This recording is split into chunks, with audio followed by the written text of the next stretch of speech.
मैं आज के दिन में अगर आप कहें गिनती के 5 तन पाक के नाम के 5 मिनट एक रजा और ना पढ़ जाऊं। फरमाया महबूब वद्दुहा, तेरे चेहराए वद्दुहा की कसम। आप नहीं बोले। वल्लैली इज़ा सजा, महबूब तेरे जुल्फ़े अंबरी की कसम। मा वद्दअका रब्बुका वमा कला, ना तेरे परवरदिगार ने तुझे छोड़ दिया है। ये तर्जुमा और तफसीर है सैयद इमदाद हुसैन अल काज़मी अल मशहदी। हाँ चलो, बहुत खूबसूरत उन्होंने तर्जुमा किया है। न तेरे परवरदिगार ने तुझे छोड़ दिया है, न वो तुझसे नाखुश हुआ है। कभी सोचो तो सही, ये कहने की नौबत क्यों आई? हुजूर की विलादत से पहले आपके बाबा जान कायनात के बाप मैं कुर्बान कर दूं, हजरत अब्दुल्ला पाक का विसाल हो गया रदी अल्लाह ताला अन्हो। हुजूर की विलादत के 6 साल बाद आपकी वालिदा मोहतरमा इस दुनिया से चल बची। दुनिया के सबसे मुअज्जज रिश्ते अल्लाह ने ले लिए। शरीका ने मेना मार दिता, अल्लाह दा महबूब हो गया ते अल्लाह रिश्ते लवेया। अल्लाह ने तो अपने हबीब को तन्हा छोड़ दिया है। फरमाया जिब्रील जा, मगर बात का आगाज असल से ना करना, पहले मुस्तफा की नात पढ़ना। काजा महबूब से कह, महबूब तेरे चेहरे की कसम, तेरी जुल्फों की कसम, मा वद्दअका रब्बुका वमा कला, ना तेरे रब ने तुझे तन्हा छोड़ा है, ना तुझसे नाराज हुआ है। फिर असल मालिक है क्या? अब जी सुनना, फारूकी के लुक़मे हलाल होने लगे हैं। का असल में मेरा प्रोग्राम ये है, मैं अब तुझे गोद वो अता करूं जो पहले से बेहतर हो।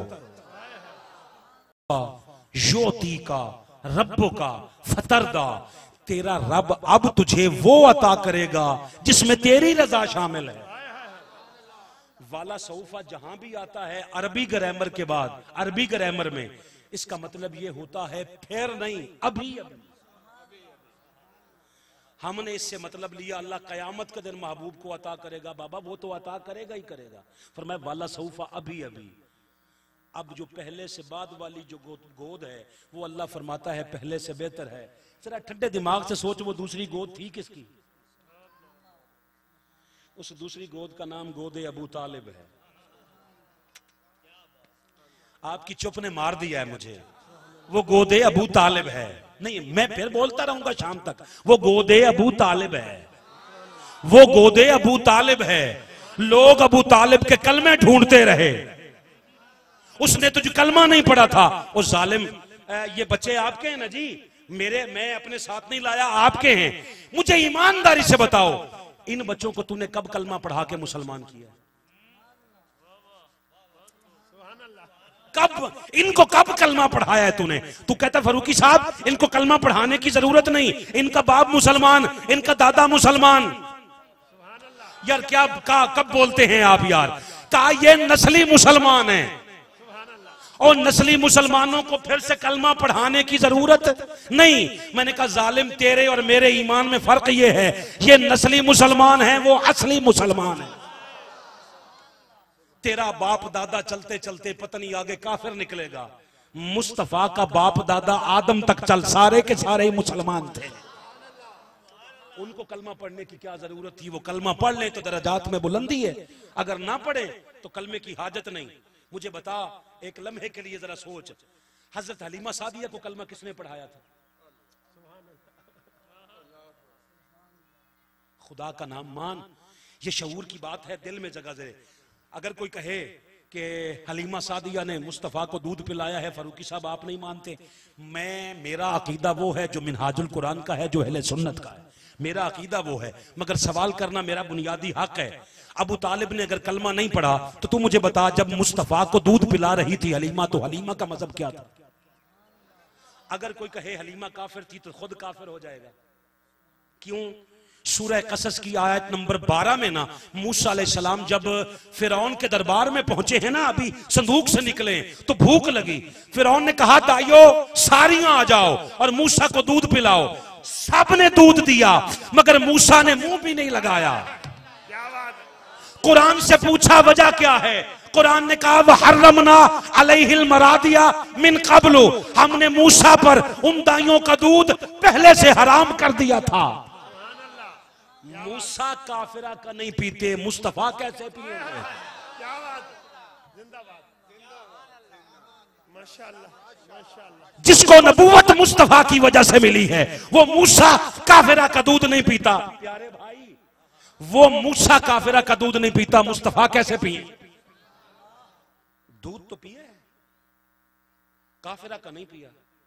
हलीमा मुसलमान है जी फारूकी साहब, हम तो मुसलमान मानते जी, मैं भी मानता हूं, मगर सवाल तुमसे है और तेरे मौलवी से है जो अबू तालिब का कलमा ढूंढते फिरते, उनसे पूछ फिर बता हलीमा को कलमा किसने पढ़ाया? क्योंकि जिसका कलमा था वो तो हलीमा की गोद में था।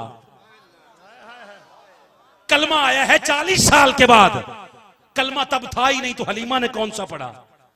जब आपको समझ नहीं ना आएगी फिर भागे भागे आना मिनहाजुल कुरान के पास। हम तुम्हें बताएंगे मुसलमान दो तरह के हैं, एक वो मुसलमान है जो हुजूर ने आके किए हैं, और एक वो मुसलमान है जिनकी गोदों में मुस्तफा आए हैं। हाय हाय, रियाज भाई ये टेबल आपके घर का है, आपका है ना जी? ये जहां से आया है, आपने किस लिए रखा है कि फारूकी साहब इस पे कुरान पाक रखेंगे? बोलो ना जी। आपको यकीन है कि रियाज भाई ने ये टेबल पलीद नहीं रखा? सारे हिलाएं जी, ये टेबल पलीद नहीं रखा, मगर खाली टेबल नहीं रखा, पहले टेबल पाक, फिर कपड़ा पाक, फिर कुरान पाक। 2.5 मिनट का खिताब रह गया, 2.5 मिनट का, सिर्फ इतनी बात बता, पहले टेबल पाक, फिर कपड़ा पाक, फिर कुरान पाक। वजह क्या है? ये कहते हैं आपको नहीं पता, पलीद जगह पे अल्लाह का कलाम नहीं आता। जब पलीद जगह पे अल्लाह का कलाम नहीं आता, पलीद गोद में उम्मत का इमाम कैसे आ जाए? ये जलालत वाले अकीदे तेरे होंगे। मिनहाजुल कुरान के पास बिल्कुल साफ सुथरा और शुस्ता अकीदा है कि कुछ मुसलमान हैं जो हुजूर ने आके किए हैं, और कुछ मुसलमान हैं जो पहले से चले आ रहे हैं। बनु साद की वो कमजोर औरत जिसके पास तूने बताया है, जिसकी ना बकरियां दूध देती थी, जो कहत ज़दा थी, मुस्तफा के जाने से उसके घर में खुशहाली आई है। अगर वो बगैर कलमा पढ़े मुसलमान है, 18,000 कबीलों का बादशाह हजरत अबू तालिब बगैर कलमा पढ़े मुसलमान नहीं हो सकते। असल में बात यह है कि जिसको दरे अली से अकीदा नहीं मिला, मुल्ला मिला उसे मगर मौला नहीं मिला। और काफिर वो कह रहे हैं हैदर के बाप को, खुद जिनको अपने बाप का सिजरा नहीं मिला। दोस्तों, हमेशा कुरान के साथ जुड़े रहो, और कुरान के साथ जुड़ने का मतलब है इसके निजाम के साथ जुड़ जाओ। आपका ये कुरान छपा होगा लाहौर में, मगर कुरान बमाना निजाम है। जा, जितनी जिंदगी तेरी बची है, जा एक सवाल का जवाब ढूंढ के बता, रूए जमीन पर निजाम की जंग मिनहाजुल कुरान के अलावा कौन लड़ रहा? क्या बात। हम चाहते हैं ये हकीकतन जिंदगियों में आ जाए, मगर ये यहां हल चलाकर नहीं होगा, इसके लिए खून बहाना पड़ेगा। इब्राहिम ने बेटा ज़िबा करने के लिए लिटाया था, उसकी रजा के लिए। ऐसे खलीलियत खिल्लत नहीं मिल गई और ऐसे ज़बीहुल्लाह नहीं बन गए।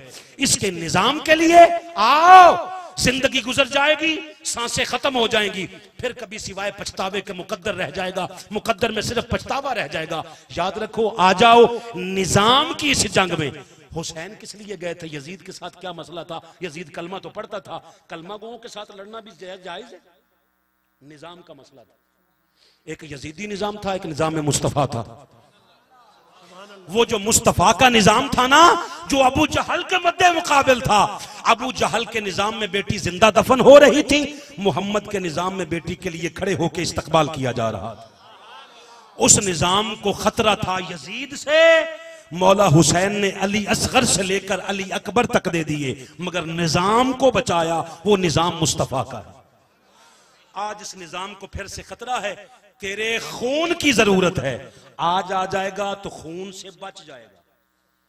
जितनी मौला हुसैन ने फरमाया, जितनी देर से उठोगे जुल्म के खिलाफ, उतनी बड़ी कुर्बानी देना पड़ेगी।